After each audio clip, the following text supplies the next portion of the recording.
கிருஷ்ணகிரி நகர் பகுதியில் பட்டப்பகலில் பெண்ணிடம் செயின் பறிக்கப்பட்ட சம்பவம் பரபரப்பை ஏற்படுத்தியுள்ளது. இதுகுறித்த கூடுதல் விவரங்களை நம்முடைய செய்தியாளர் தினேஷிடம் கேட்கலாம். தினேஷ், அந்த செயின் பறிப்பு சம்பவம் குறித்த விவரங்களை பதிவு செய்யுங்கள்.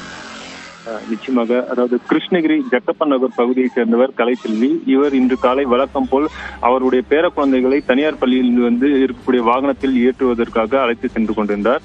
அப்பொழுது குழந்தைகளை ஏற்றிவிட்டு மீண்டும் வீடு திரும்பிய பொழுது அவ்வழியாக இருசக்கர வாகனத்தில் வந்த மர்ம நபர் ஒருவர் கலைச்செல்வியின் கழுத்தில் இருந்த செயினை பருத்தி கொண்டு இருசக்கர வாகனத்தில் சென்றுள்ளார்.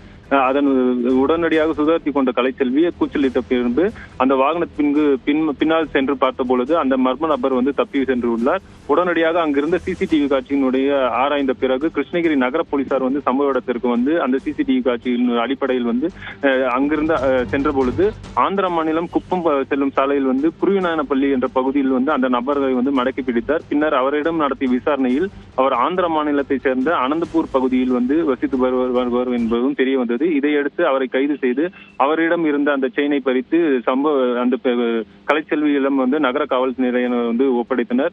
சம்பவம் நடந்த சுமார் 45 நிமிடத்திற்குள்ளாகவே நகர காவல்துறையினர் துரிதமாக செயல்பட்டு அந்த வழிப்பறியில் ஈடுபட்ட அந்த கொலையினை அவரை பிடித்து அவரிடம் இருந்த செயினை பறித்து அந்த பெண்மணியிடம் வழங்கப்பட்டது.